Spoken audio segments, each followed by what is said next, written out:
Hola, hombres! You're gonna love today's tutorial. That's right, we're using an ombre fabric to make this awesome 2-fabric quilt. Let's get started.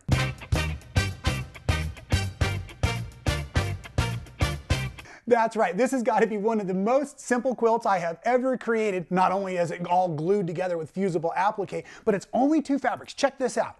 Now, this cool variegated fabric is from Moda, comes in a variety of colors, but I just love it. So all of the mandala work you see is from one cut of fabric, and then the background is my favorite cotton couture from Miller. I love the way it quilts and things. So I want to show you how to create this quilt project. It is, like I said, super simple. So a couple things you may need. We have our large and our medium size Missouri Star Quilt Company orange peel templates. In the description below, there's a link to a free printable. If you don't have these templates, you can print it out on paper, trace it onto some Mylar, trace it onto some cardboard, and you can use those that way as well. The big one is on the fold in the printout, so you'll see how that works for you. And then you're going to need some fusible web, and I have 1.5 yards of the variegated fabric, and I have 1.25 yards of the blue fabric that is the background because I wanted it to be a square, 45 by 45, right? So the first thing we actually did here is I went ahead and I created my binding strips. So these are 2.5-inch wide strips by the width of the fabric or the length of the fabric, 45. I've made 4 of them for myself, and I've cut them and set them aside. And look at the quilt again real quick here. You'll see that we have the binding, and it's the variegated, and it goes all the way around real nice that way. So all 4 strips will do that for you very simply. Once those 4 strips had been cut free of your 1.25 yards of the variegated fabric, then I went ahead and I put my favorite fusible on the back. So I'm going to flip this over. You can see all the paper backing on the back side of the fusible fabric, or excuse me, on the back side of the ombre or variegated fabric, right? Guess what? I've been drinking coffee. I'm all excited about this. This is a project I have been dying to show you for a long time, but I had to make it first, right? So we've got our heat and bond feather light on the back, and it runs the entire piece of the fabric. And then what we're going to do is we're just going to flip this over, and I'm going to fold it in half, selvage to selvage. So both of my selvages are over here on this edge, and that way you see my dark fabric here, and then watch this as I flip it over, the dark fabric is lined up right there as well. We're going to make a series of large and small orange peel cuts, and I like to start down here at the base, basically, with the large orange peel. Because it's folded, I'm going to get 2 cuts with every stroke that I do here with my rotary cutter. So I'm taking this right here, and one of the things I'm really doing is I'm looking to make sure that my template is lined up straight. I don't want this bending or doing anything odd, because I'm going to cut each one of these the same if at all possible. Okay, so I'm going to scoot it up just a little way from the selvage in case something is going weird on the back. I've got my large rotary cutter here, my 45mm rotary cutter. I started in front of the template and I'm coming around. I don't want to cut up too far past the template though, because I'm going to need all of that extra fabric for my light colored large pieces and my small pieces. You really probably shouldn't cut like this at home, however. If you have a Lazy Susan, you could have spun it around. I've been practicing this, but watch what I do. I stop here for safety. Then I'm going to come back around on this other side. So I've really never cut under my arm. However, that's still very dangerous. So if this is the first time you've ever used a rotary cutter, please take the time to spin your fabric. I just wanted to show you how we were able to cut not only 1, but 2 of our perfect, whoop, make sure they're the correct way, right? Whoa, sorry, I hope I didn't make you seasick. Should have warned you to take your Dramamine. Okay, so we've got these upright, and not only did I do that in the spin cycle there, but I also went ahead and I cut out all of the rest. So you're gonna need, because it's double folded, a total of 5 of these cutouts. And you can see I put them nice and close together, and a reminder, I'm going to try to keep them nice and straight up and down so that all of them look very similar as we go. So those are my large dark ones. I have a total of 10. I'm going to set those aside.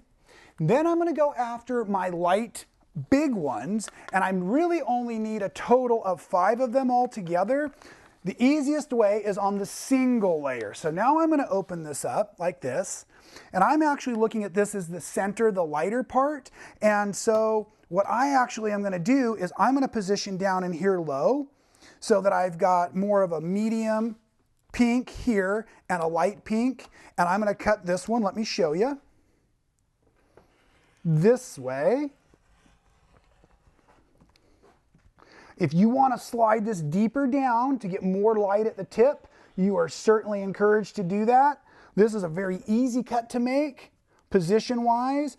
And I'm just going to remind you one more time that these are now single layer. So I'm going to come through and cut 5 total big light versions. And here you can see they are still considerably different from each other, right? So that's going to give you a really nice, I want to say, variety of colors in your wedge pieces there we're making. Okay, so I'm going to do this. I'm going to come here. There's 2, 3, 4, 5. I've got the room across there. And now with our small templates, you're going to be able to come up here into this other section and park these nice and deep in here like that. Okay, and I'll show you how to cut these with the smaller ones. Same thing. Oh, and you know, I found the neatest trick recently while cutting against templates. I've learned, and I don't know, you probably all know this already. I'm new to the party, right? As I come around, I am actually angling my cutter a little bit away. So the edge of the blade is up against the bottom of the template. And what that seems to do for me is it keeps me from trying to push the template out of the way. So I'm not pushing against the template. The pressure of the blade's actually coming below the template. Makes for a really nice, easy cut. The coffee doesn't make for very good steering, however, but you can see here we've got one of our very small pieces cut out like that. Okay, so as I go through, let me just give you the rundown again of all your pieces. You're going to need a total of 10 big dark ones. You're going to need a total of actually 5 of the big light ones. At the quilt, you'll see them. 1, 2, 3, 4, 5. You're going to need 7 of these, what I'm calling the dark small. And then you'll need 5 of what I'm calling the light small. Of course, you can do this in any kind of layout you want to do, but I want to show you how I did my layout. Let's get this stuff cleared off and zip over for that. So obviously those cuts were super easy. Save that Swiss cheese of ombre fabric for other stuff. It'll make great for landscaping and backgrounds and things. Don't get rid of it. It's got the fuse on it. Just set it aside. Now, what I've also done is I've taken and laid out a nice big piece of batting. I have my square, which is going to be 45 square, so my 1.25 yards of my background fabric. I'm not sure if you can see or not, but I actually, after I ironed it to get all the major wrinkles out, I folded it in quarters and I pressed it because I want to be able to kind of grid out my background because as I start building out my pieces, starting with my large dark ones, those 10 of them, I want to try to be able to keep it as symmetrical as possible. Now, some of you have not used fusible web before, so you still see the paper on the back. To remove the paper, I often just kind of roll at an edge and I start to peel. And right now I actually got lucky. I grabbed one that the glue hadn't bonded fantastically to. When you're doing a whole big run of fusible like that, the iron will start to cool. So if you hear your iron starting to kick back on and reheat, stop trying to fuse, let your iron heat up and then keep fusing. So if this happens, as it is, the glue is sticking to the paper, not the fabric. I then come around to the other side. Hey, if the front door doesn't work, let's try the back door. That one's not working, so this trick I love. You can take a regular straight pin from your pin cushion and give a scoring. I'm hoping you could hear that. I actually kind of cut through the paper, so I can now fold the paper. And what I'm going to do is I'm going to get in here real gently, and now you see the sheen of the glue on the fabric. So as that happens, I'm going to peel slowly out towards those edges where I was getting my start, and all the glue is right where I want it. Now, if a little bit of glue comes out of the middle, or even on the edges of these pieces, they're so big, the glue's going to hold them down. And as soon as we finish our layout, we're going to press this, and we're going to show you the satin stitching today. And that satin stitching is certainly going to hold everything down and actually make it a washable project if you'd like it to be. Okay, so we're going to start with these. Let's take one last look at the quilt on the back wall here.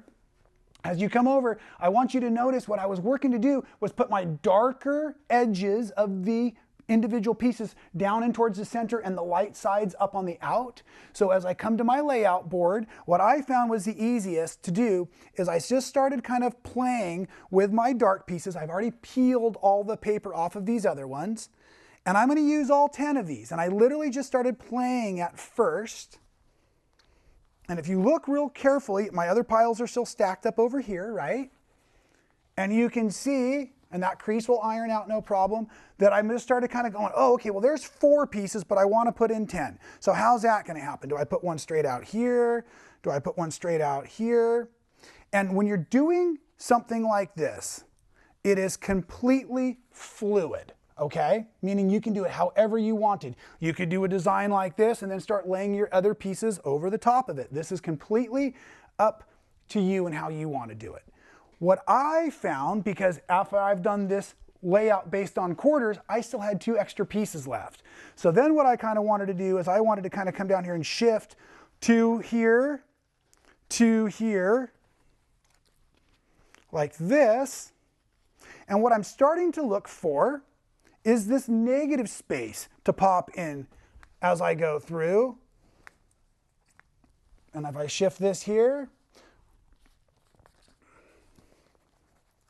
and right now I'm just playing and I'm actually not even looking at the quilt behind me. I can't remember if I made these pieces touch like this or if I left a little gap. I believe I left a little gap. Maybe I need to take pre-photos, but you can see how my crease lines are helping me, and I'm going to go through here. I'm not going to spend a ton of time. So after I got everything kind of laid down in my base format, I was not only thinking about design, but I was thinking about finishing, and I want to talk a lot about satin stitching today.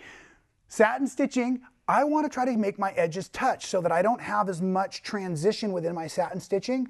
So once I got everything kind of laid out, what I'm going to call symmetrically, if I can say that word fast 10 times. Now I'm just kind of pushing all of them back towards the center.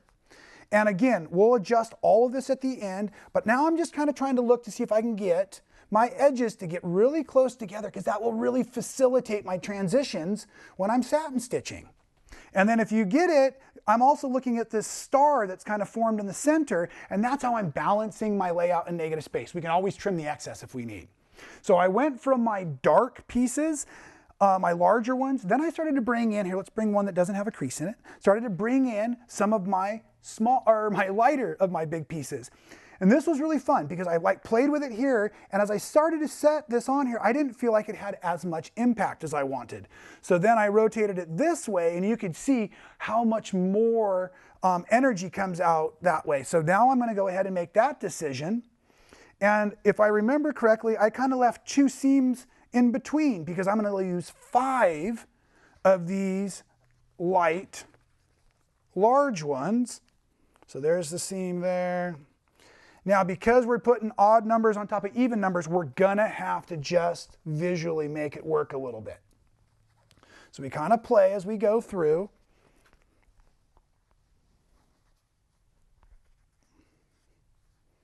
Something like this if we like.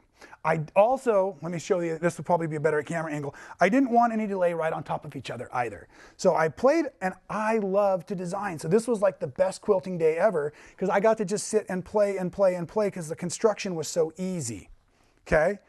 Now, these blue gaps, we're going to start to fill in with some of the darker pieces. So I just kind of, you know, I'm like the guy that's always going around fidgeting and decorating. I always want to kind of play a little bit more as I go. So now I'm going to come back in here, and you can see this is getting a little bit lost in here on the dark. So I'm going to bring it out because we're going to fill that center actually in with those last few light pieces. I'm just kind of working. I want to make sure that everything shows up as I go. There's one that's got a little more impact that I like. I might even want to rotate that one out like that to help cover that seam a little bit. These ones, the smaller ones, don't have as much square footage, so you don't see as much of the variegation or the ombre of the fabric, right? So you can actually be a little more creative if necessary with this as we go.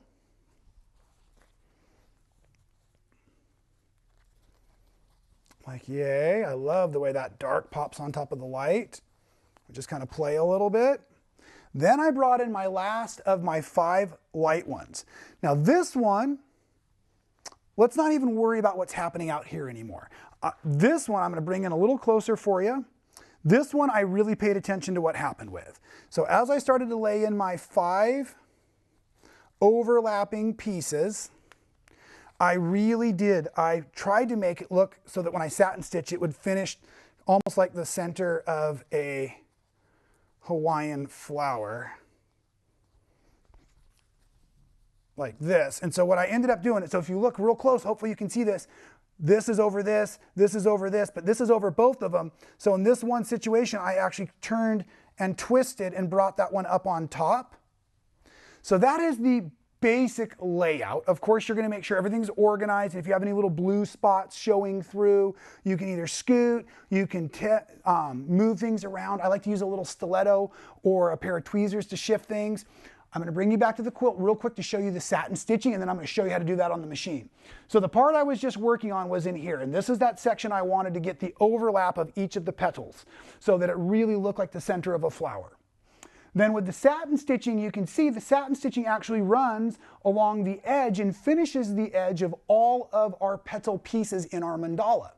So for a satin stitch, I have my width set up. It's a zigzag, and the width is 3.0 millimeters on this machine. And the length, to keep it really tight, is a 0.4 millimeter zigzag. And in order to do that, I've also got a foot with a nice wide presser foot system. And in just a second, I'm going to bring the camera in real close and walk you through some of the satin stitching. There's a couple of tips I want to point out before we get started. First of all, on satin stitching, it really shows up. So if you're going to do a really long run like this, I want to try to start right here and not stop movement until I get over here. The more starts and stops I do, the more kind of bumps in the satin stitching that could show up. I'm using the same color thread in the top and in the bottom of the machine. And right here, let me show you this awesome variegated thread. I love variegated thread. It's actually what I use to do all the machine quilting in the background of the mandala. However, you do not generally want to satin stitch with variegated thread because it starts to candy stripe for you. So this is a perfect match, but it's not a perfect choice for satin stitching because of the texture it starts to create. It becomes very rigid looking, in my opinion. So I did my variegated fabric out here to go with my variegated thread to go with my variegated fabric, but I'm going to use a standard I'll just pull it up here from the top of the machine so you can see. I'm using a polyester thread.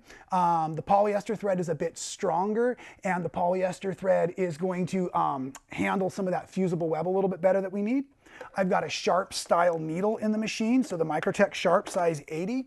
And the other thing with the satin stitching, we always want to use needle down if it's available. And once we bring it to the machine, I'm going to teach you how to count out those satin stitches. So the last step before we can get over to the machine is I'm going to get my iron, right? I'm going to get it nice and hot, and it's a dry iron because it is for the heat and bond feather light, so we don't want any steam. And as that happens, then I'm going to come in here and I'm going to press straight down. I don't want to glide at all with my iron because I don't want to shift any of the pieces. So I'm going to press straight down, hold for about 2 to 3 seconds, and then I'm going to lift up. I'm going to secure everything, and then I'm going to satin stitch just through the petals and the quilt top. There will be no batting, there will be no backing for the satin stitching. We do that after the satin stitching's done. So we'll be right back at the machine. Okay, so here we are at the machine. I've got everything dialed in. My needle is already in the down position, and this is going to be a zigzag, so it's going to stop on one side or the other. We need to keep that in mind. My foot has a groove right down the center. That center is where the 2 petals meet, and I'm going to begin slowly zigzagging over the top. If you're new at zigzag, you could go with a wider format. It takes a little bit longer, but that's okay. You want to go nice and slow. And if you look at my hands here a little bit next to the needle, I'm not rushing the machine. I'm letting the feed system of the machine do its job. And I'm just watching that distance at the center of the foot, that right up there, go between my light and dark fabrics I can see as that variegated fabric of the petals coming together. I'm going to try to keep a nice smooth movement all the way up to the tip of this petal. And I will tell you right now, even though I shouldn't embarrass myself, my beautiful wife and I were discussing if I should try to satin stitch this or not to teach all of you how to satin stitch. And you know what she said to me? She says, "Can you make it camera worthy?" Because she knows I really struggle with satin stitching. And you know what? There's a million other ways to secure your quilt. If you don't love to satin stitch, you can do blanket stitch, you can do standard free motion. I did this to learn and to improve my skills for all of you because we're all learning together. So the corner was where I got a little confused and because I had that wide little tip. So what I learned to do was I just kind of drifted into the corner to make it look nice. And I'm kind of now over bending the fabric or kind of shifting the fabric faster when I said not to rush it. Now I rushed it at the corner a little bit, and now I'm going to bring the whole girth of the quilt around. And then the other thing I want to talk about, so I was talking about counting our stitches. So the needle right now is on this side. So when it starts to swing, it's going to swing back into the pedal right where I want it. I don't want to pivot with the needle inside of the applique piece, because then when I go around, it's going to swing to the outside and I'll probably miss the edge. So as I'm coming, I'm on the outside edge on my needle drop. Then as I swing in, I'm still in my applique. When you rotate your whole body of your project, you want to make sure you didn't accidentally put any of the other part of your project under your needle. And we're just going to run this satin stitching through. I did every petal with an independent start and stop.